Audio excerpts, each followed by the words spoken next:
হৃদয় অদ্ভুত একটা উথাল পাথাল শুরু হয়ে গেল।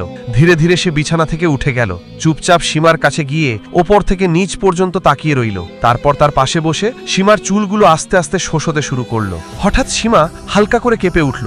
বুড়ো ভয় পেল যে হয়তো সে জেগে উঠবে। আতঙ্কে সে ফিরে নিজের বিছানায় চলে গেল, কিন্তু তখন থেকেই বুড়ো সীমার হাত ধরে রেখেছিল। অনেকক্ষণ ধরে তার মুখ দেখল, তার চোখে এখন শুধু ইচ্ছে নয়, এক পুরনো তৃষ্ণাও জেগে উঠল। ঠিক তখনই হঠাৎ সীমার চোখ খুলে গেল।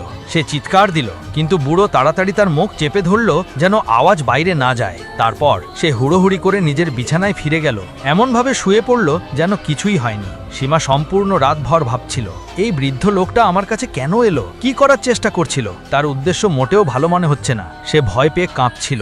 ভাবতে ভাবতে অবশেষে ঘুমিয়ে পড়ল। সকালে সীমা উঠে বৃদ্ধের কাছে গেল। সে জিজ্ঞেস করল, কাফিলা এসেছে কি? এখন আমাকে যেতে দাও। বৃদ্ধ কিছুক্ষণ তার চোখে চোখ রেখে বলল, কিন্তু কাফিলা এখনো আসেনি। সীমা অবাক হয়ে বলল, তুমি তো বলেছিলে কাফিলা আজই আসবে। বৃদ্ধ ক্লান্ত কণ্ঠে উত্তর দিল, হ্যাঁ, আসবে হয়তো সন্ধ্যার আগে। সীমা বলল, আমি আর থাকতে পারছি না। বৃদ্ধ শুধু মাথা নেড়ে দিল। বৃদ্ধ এখন বাড়ির আঙিনায় বসেছিল আর দূর থেকে সীমাকে ওই একই অদ্ভুত চোখে দেখছিল। সীমা মনে মনে বলল, এর নজর আমার ওপর ঠিক লাগছে না। আমাকে এখান থেকে দ্রুত বেরিয়ে যেতে হবে। আমি তো তরুণী মেয়ে, আর এর মনে কি চলছে কে জানে। সে ভাবল, আজ রাতে এটা আমার কাছে এসেছিল, আমাকে ছোঁয়ার চেষ্টা করছিল। আজ আর কোনো অবস্থাতেই রাত কাটানো যাবে না। সন্ধ্যায় কাফিলা আসুক বা না আসুক, আমি বেরিয়ে যাব।